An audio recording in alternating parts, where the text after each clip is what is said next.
place where our world meets the next, where the living mingle with the dead.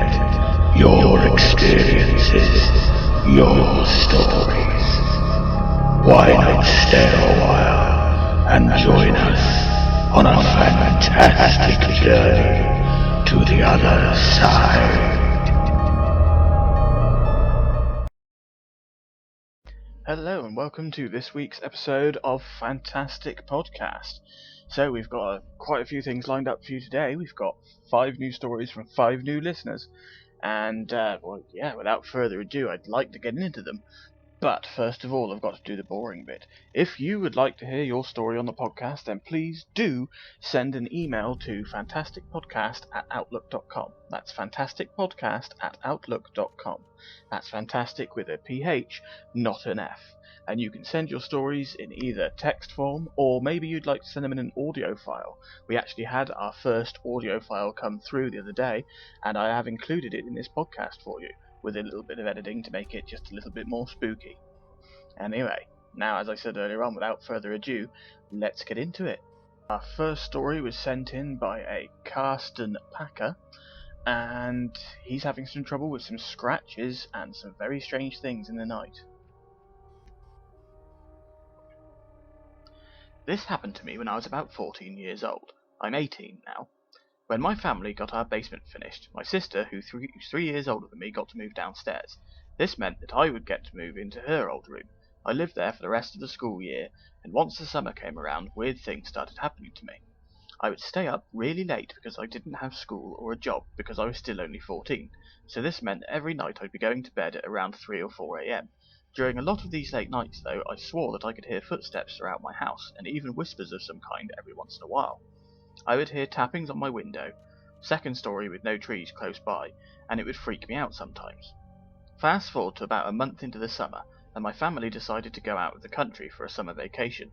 We were on vacation for about 10 days, and a few days before we went home, I finally decided to ask my sister if she had any of these experiences in that room as well.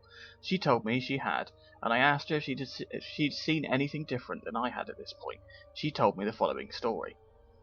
The way that our house is laid out, if that bedroom door is opened, you can see across the hall into the laundry room. My sister said that one night she woke up in the middle of the night and both doors were open. She said that when she looked into the laundry room, she saw an old man staring at her, smiling. She said that he was naked and was just staring and smiling at her, and he eventually waved. She said she couldn't scream or move during this experience, which sounds a lot like sleep paralysis, but this happened when she was like 11 or 12, so she didn't know what that was yet. She said that she told our dad that she saw someone and thought that they were hiding in our attic because our attic door is in the laundry room. Our dad obviously believed that nobody was in there, but just to be safe he checked and was proven right. This calmed her down immediately, and she figured she must have just dreamed it. At this point in the story, I had already started to assume what everyone else is right now. Oh, it was probably just sleep paralysis, or just an overactive 11-year-old's imagination. But that was until she hit me with something that made my blood run cold. She said that when she went back to sleep that night and woke up the next morning, she had scratches and bruises on her legs. This wasn't a one-time occurrence either. She said that any time she told anyone about the old man in the laundry room, that she would wake up the next day with scratches and bruises.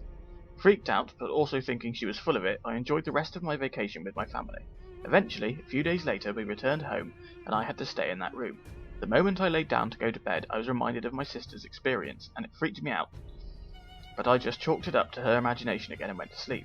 Scratches, bruises up and down my legs were the telltale makings of that man that my sister had seen staring at her. I freaked out in the bedroom when I first saw them, because there was no way what I saw was real. It had been days since my sister had told me what she'd seen, and we were out of the country, yet somehow he still was able to act, but he acted on me instead of her. This leads me to believe that if this thing exists, it's somehow tied to that room as much as it is tied to my sister. It only attacks whenever my sister talks about it, but for some reason, it only attacks the person in that room. Nothing has happened to me since that day because I have never talked to my sister about it since. I've told this story to a bunch of people and nothing happens to me. This could mean it was all in my head, especially because I was only 14 and I was staying up so late every night. Does anyone know what this could be, or has anyone had a similar experience? Well, Carson, thank you for your story. It was very interesting, and yeah, there is a few things to go over. So I do agree with you that it could have been sleep paralysis. But there are obviously scratches and bruises appearing. Now, you say that you were worried that it could be tied to your sister.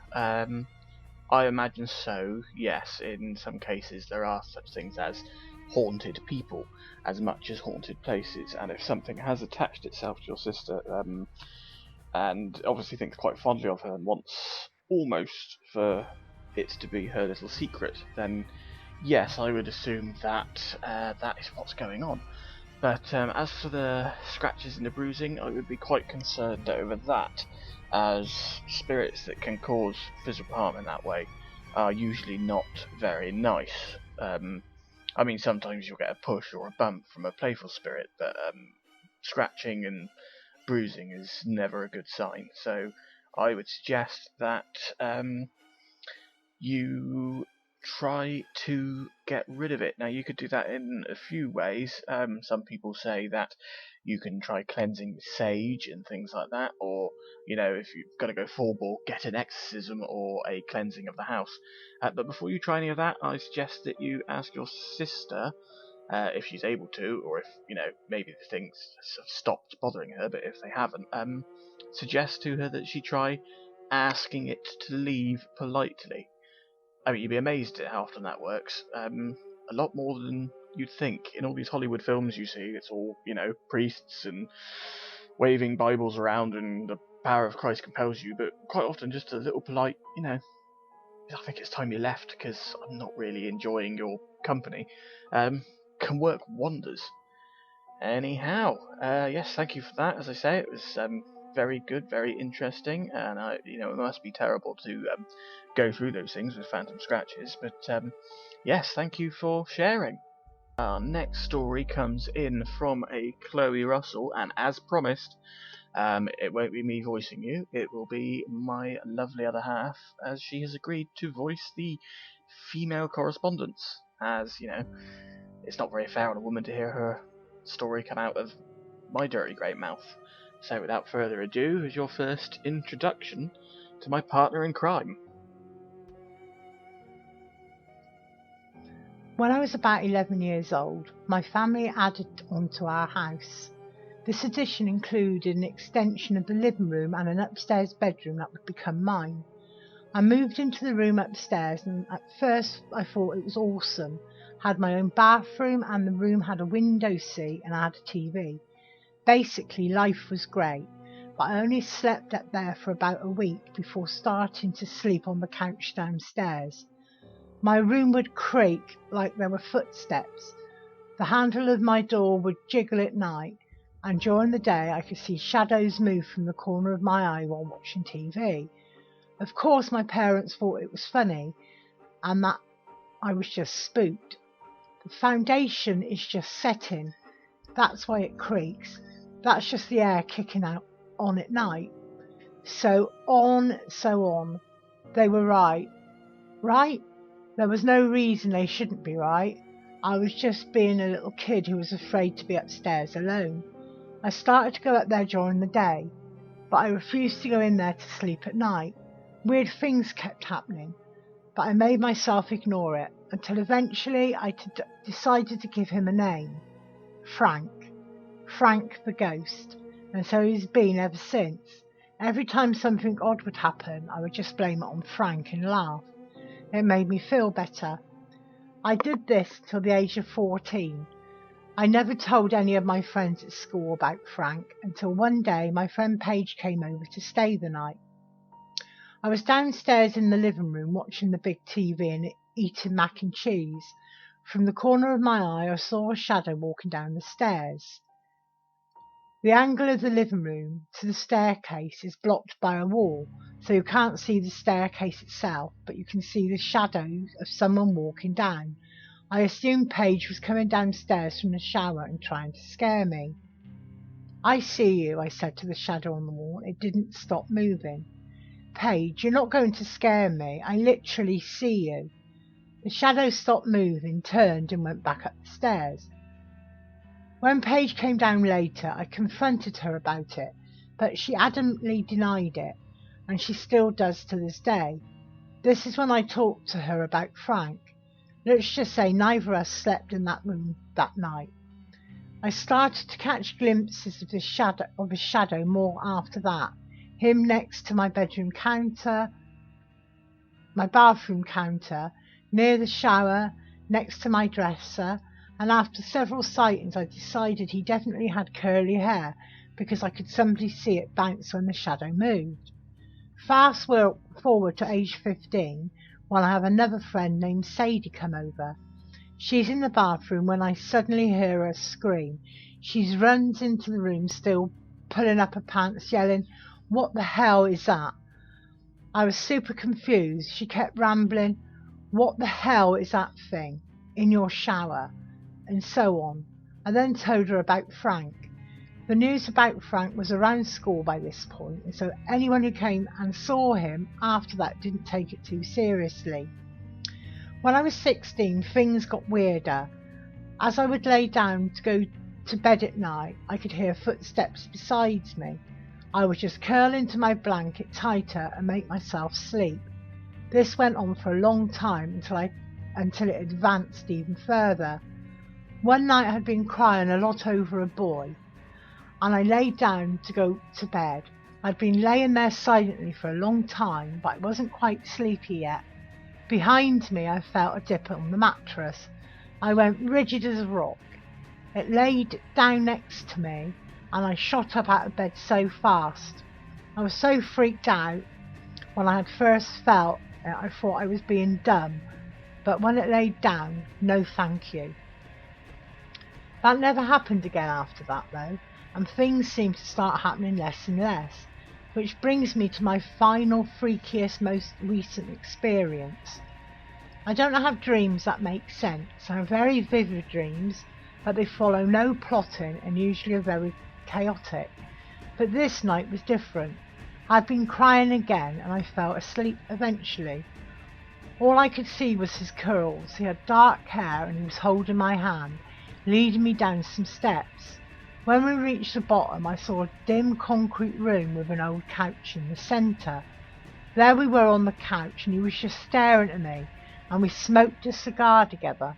He didn't say anything, and I can't remember his face, but I remember his eyes. They were golden, bright gold, like if you look at a sunset and place it in an iris. Suddenly I was on the floor, completely nude, and he was beside me, his hands wet and covered in cigar ash. He was painting around my body. When he was done, I could see myself from above. He had painted huge black wings around me from the ashes. Then he was above me, about to do something, but he stopped and said, "I can't do it to you," and I woke up.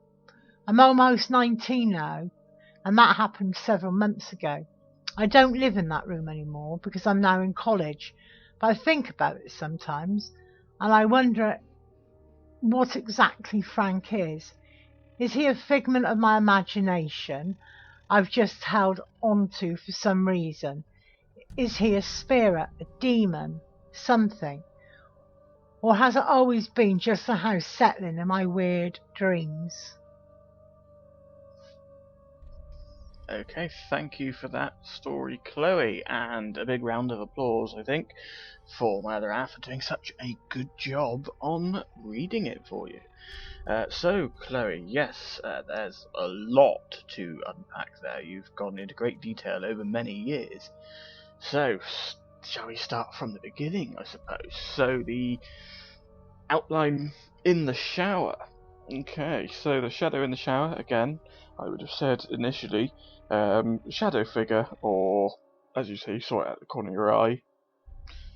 Well, there's not much else it could have been, really, other than a shadow figure or your imagination, but I don't think we'll chalk up to imagination. As you say in your story, many other people have seen Frank, as you call him. So moving on to a few years later, one of your friends is in the bathroom, and she sees Frank also in the shower. You seem to spend a lot of time in your shower and in your bathroom when it's occupied by girls, so that might be slightly worrying. But I think the most interesting thing about this is the dream that you had, where you and Frank very nearly had a physical relationship, is what I'm getting from that dream. I don't think the painting of the wings in cigar ashes is really that significant, other than the fact that, strange things happen in dreams, and spirits do strange things, so double strange. But as for the I don't think I can do it to you, as you say, Frank said, I don't think he was planning on murdering you or anything. I think he had more, how can I put this politely, carnal desires in there, as if he'd been watching you and all those sort of things, especially in your bathroom. I think Frank might have been a little bit of a pervy ghost. But luckily, he never seemed to cause you any harm. I think he was just, as I say, looking for love in all the wrong places. I'm get the feeling, because he was quite a young man though, as you didn't really describe what he looked like. You didn't say it was off-putting or horrible when you saw him in your dream. So I'm assuming he was a relatively attractive young man. So yes, and as you say, since you've left that house, nothing's happened because you've been in college. So yeah, I mean, I'd be very interested to hear if next time you go back home to see your family, whether Frank is still there and still hiding in your bathroom. So yes, thank you for your story. I'm afraid I couldn't be much help other than to say, I don't think he meant you any harm. I think he just wanted to get his jollies off. But yeah, it's a very interesting story, and thank you very much. And once again, thank you to my partner. Next story comes in from a Fanta Flower, and once again, this seems to take place mainly in a bedroom. I think we seem to have a lot of bedroom-dwelling and bathroom-dwelling ghosts in this episode. But that's just the way things work out, I suppose. So, yes, thank you, Fanta, and let's have a listen, shall we? I've been wanting to post about this personal experience for a while, so here goes. This was 11 years ago, in which I was 17, and I still remember it so clearly. My girlfriend at the time had spent the night and fell asleep fairly early. I stayed up as I usually do and was just watching TV. I ended up, I'm assuming that's supposed to be, staying up pretty late into the night, and remember it being 3 AM, and then it happened. My girlfriend started whimpering. She was still asleep and began to say my name because she wanted me to wake her up. Backstory. This had been happening for some time now, so I just figured it was just a typical sleep paralysis episode in which I usually helped her wake up if I was around. I did what I usually did and just nudged her arm and called her name. It didn't work, so I tried a second time. But I started getting worried because the panic and volume in her voice was rising as she called out my name. At this point, things just felt different and incredibly off, because it didn't usually take her this long to wake up, and it legitimately seemed like she was almost in trouble. I did the only thing that seemed logical at the time, and I slapped her awake.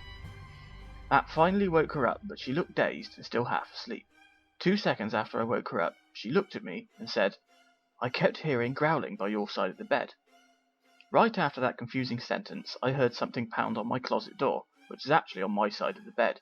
She looked scared, and I was just confused, so I got up and cautiously opened the closet and looked around. There was nothing there, but I just had the weirdest feeling like something was in the room watching us, but we couldn't see it.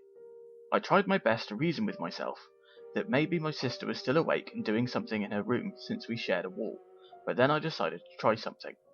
I started cussing, something I had heard the Chinese do, at whatever it was, and said, "I don't know who the bleep you are, but you need to get the bleep out of our house. You're not bleeping welcome here." Less than a second later, there was a singular, semi-loud bang within my room, as if all 4 of my bedroom walls had been pounded on. I finally joined my girlfriend in being freaked out, though I didn't show it, since I wasn't sure up until that point that something was in the room with us. However, I did feel a sort of lighter feeling in this room, as if whatever it was had just gotten upset and left because it didn't accomplish what it wanted to. I think it most likely left because I didn't show fear. Fortunately, nothing happened after that, and my girlfriend winded up falling asleep immediately. I stayed up for a while just making sure that nothing else was trying to disturb her, and eventually I fell asleep. I actually didn't really believe in the paranormal until that night, and I do have theories of my own. I do believe that she was more susceptible to being disturbed by paranormal beings, and her sleep paralysis more than likely made her more vulnerable to being disturbed by those paranormal beings. However, I'm not sure if it was a ghost/poltergeist or potentially demonic. She also told me after that incident that she used to play the Ouija board a few years before we started dating. The more I think about it, it actually seems like she was trying to warn me while she was experiencing what she was experiencing in her sleep. So she might have gotten me out of the sticky situation. Any thoughts or similar experiences? You can ask me questions if you'd like. Okay, thank you very much, Fanta Flower. Yes, that was another, as I said earlier on, bedroom dwelling spirit. But I do like the way that you got rid of it. As I said earlier on in the episode, sometimes asking things politely to leave is the way to go. Sometimes using more colourful language and being a bit more forceful is a good way to go. One thing I did pick up on though is that you said that your girlfriend had once used a Ouija board. Now this is a very important time for me to bring this up, as I haven't covered them yet in this podcast or this series, but I will now. Kids, don't play with Ouija boards. Nothing good can come of it. See, the thing with Ouija boards is that they open almost a dimension to the side, a sort of sign that says, come and say hello. And even though you think you might be talking to, I don't know, let's say your nan, you might be talking to something who all that is pretending to be your nan. And you never quite know who you're talking to. And also, it's very difficult to, once you've opened that door to something, to close it, and you could end up stuck with it for the rest of your life. Which, depending on what comes through the door, might not be that long. So, yeah, this is almost a public service announcement. When it comes to Ouija boards, just say no. But as to what you had in your bedroom, with the banging and everything, that's what quite a lot of people would call a phantasm. So, not really a ghost or a poltergeist. Phantasm is almost energy, which can sort of bounce around the place, but does have consciousness. So yes, it is was a person in previous life, but I believe that it's along a certain stage of its spectral evolution. Now, spectral evolution is something that I think I should coin the phrase for, really, is I think that most spirits sort of evolve into different forms as they go along.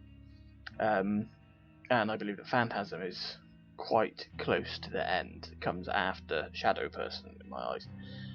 So if I go through the steps for you, so first of all, I think you are a spirit, so, an early ghost or somebody who's recently died will be a spirit, a relatively unforeseen, unknown force that inhabits an area or a house or can attach itself to a person that isn't really that noticeable.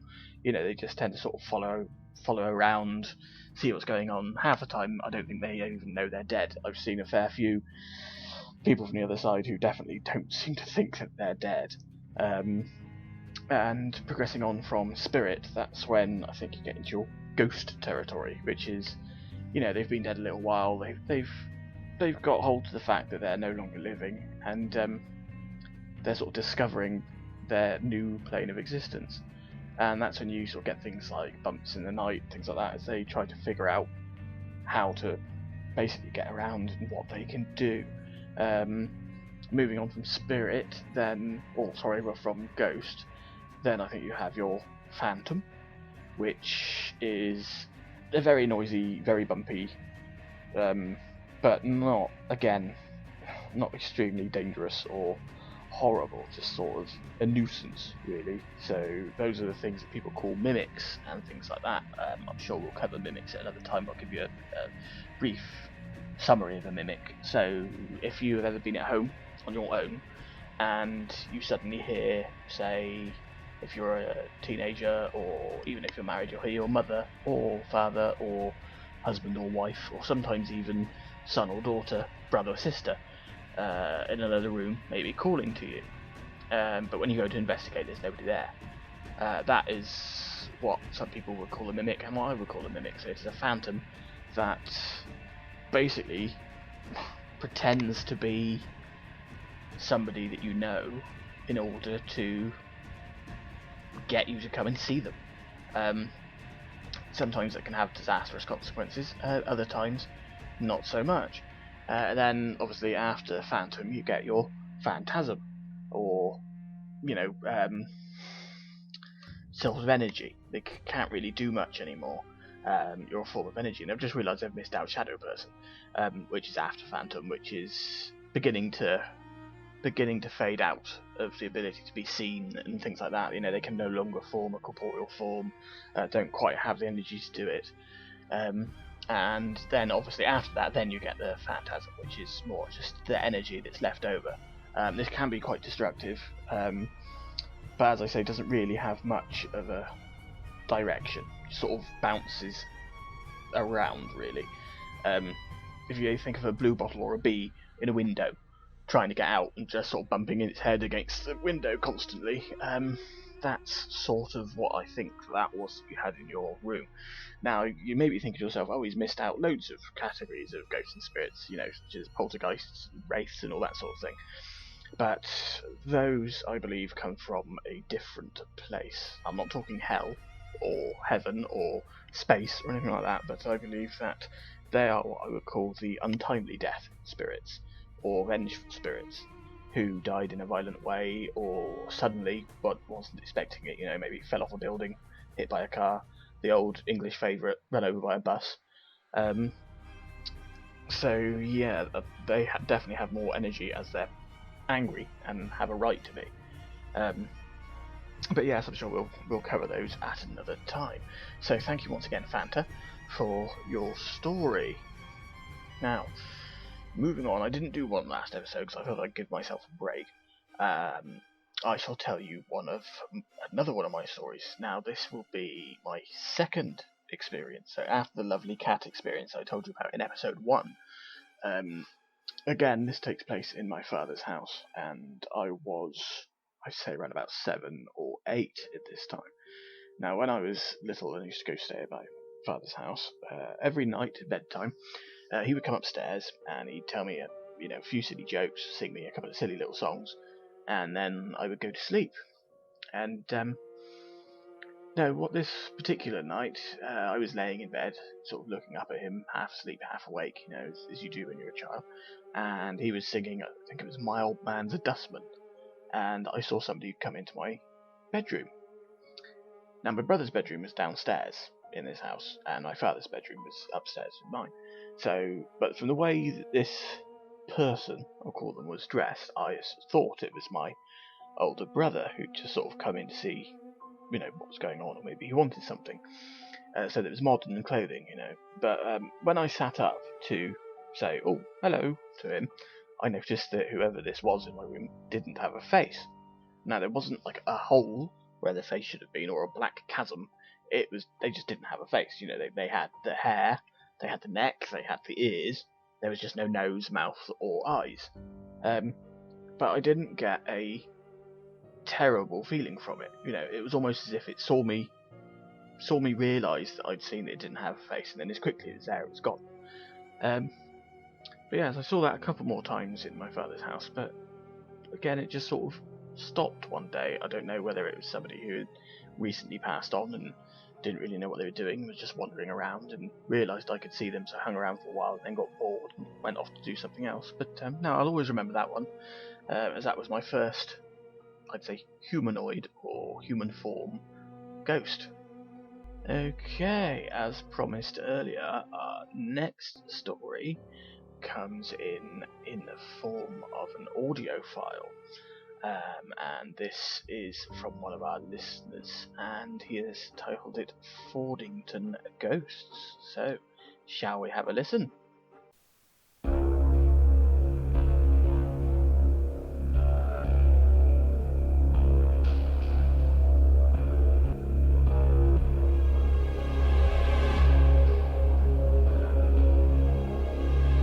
Hello, Peter. Having a lie-in with my partner one morning and heard a knocking sound coming from downstairs.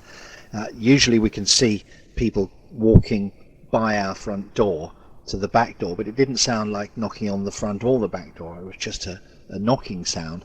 Thought nothing of it. Few seconds later, after drifting off and then waking up again, saw this very purposeful large shadow go up the stairs past our bedroom door, which was ajar, and onto the landing, and apparently into the spare room, which I thought was a bit strange. I couldn't make out that it was exactly a human being, but it had the movements of a human being, if that makes any sense. And it was very large, but human being sized, so outsized, if you like. And it was definitely following the contour of the steps as if it was actually walking, though it was a shadow. And it seemed to disappear into the spare room.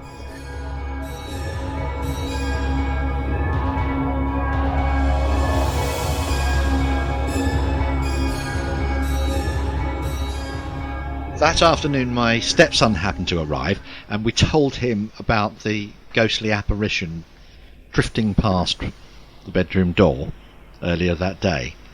He went upstairs and he shouted out, "It's very cold in the spare room," and started flicking through a rail of large jackets. Shouted down the stairs, "What are these doing here?" Because we didn't have a lodger or anything like that. And she said, "Well, we bought all these clothes from an auction to sell on eBay, and they're outsized clothes from a house clearance sale."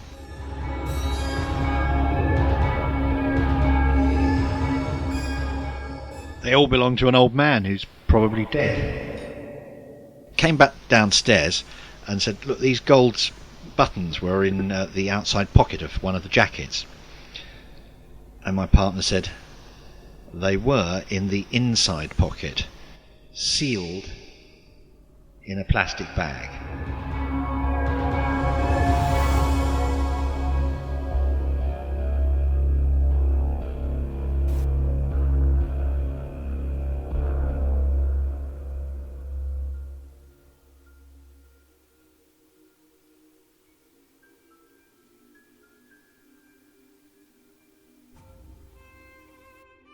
Okay, well, thank you very much for sending in your story in audio file. I hope the listeners enjoyed the edit. It was very professional and very good. Thank you. So, yes, a few things to unpack. So you say you heard knocking downstairs, followed by seeing shadows walk upstairs and into the spare room where your stepson found these suits. They were hung up that didn't belong to you. I think you are probably right in assuming that whoever they belonged to had died if it was a house clearance auction. I would suggest that it really is nothing to worry about. If it is a spirit who's attached to a specific suit or suits, yes, it sounds to me like you've just got a spirit who really likes his clothes there. I don't think there's anything malevolent about it at all. But again, I can understand that, it can be quite spooky if suddenly you see something just wandering through your house that wasn't there before. But no, I wouldn't worry. I expect you'll find that once the suits themselves have gone, that the spirit is not long to follow. So yes, I don't think you'll have to put up with your lodger for much longer. But thank you very much for sending your story in. I'm sure our listeners enjoyed listening to it as much as I did. Okay, and on to our next story now, which is another one which has been voiced by my partner, which has been sent in by a Natalie Mitch, and she's experiencing some unexplained activity, as she puts it.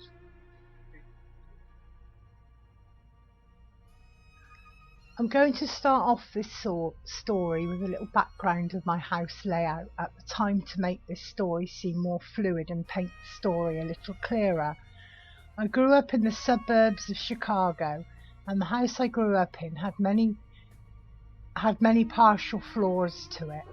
The upstairs had 4 rooms, and then a flight of stairs, about 15, that went to the kitchen and dining room. Then maybe 5 stairs to a different living room, 3 stairs to the hallway to front door, and the end of the hallway was a different living room. There were 3 doors closed between where I was watching TV and where the bedrooms upstairs were. This is important to the story I'm about to tell you. I was maybe 13 at this time. My parents had left me home by myself. I had no babysitter or anything like that. This was not the first time I was left alone, so this wasn't a scary scenario for me. I am watching TV in the farthest living room, minding my business, when I start hearing my stereo in my room start blaring music. I was never allowed to listen to music that loud, so the fact that I could hear it from where I was sitting means it was blasting. I thought it was weird, but didn't really think twice about it as I went upstairs to turn it off. Went up 3 separate stair flights and turned it off. My mum was adamant about turning lights on and off as you go through rooms. I understand now, paying my own bills. So all the lights were off. I turned them on as I went up, off as I went down. I went back to watching TV, and maybe 10 minutes later I hear a stereo blasting again. Odd, but I got upstairs to turn it off. I turn the lights on as I'm going back through the motions, but this time it was my sister's stereo blasting. This is when I got that feeling, the one where you get goosebumps and feel like someone's watching you, and your heart starts beating rapidly. I turned her light on in her room and switched the stereo off quickly, shut the light off and started sprinting down the stairs.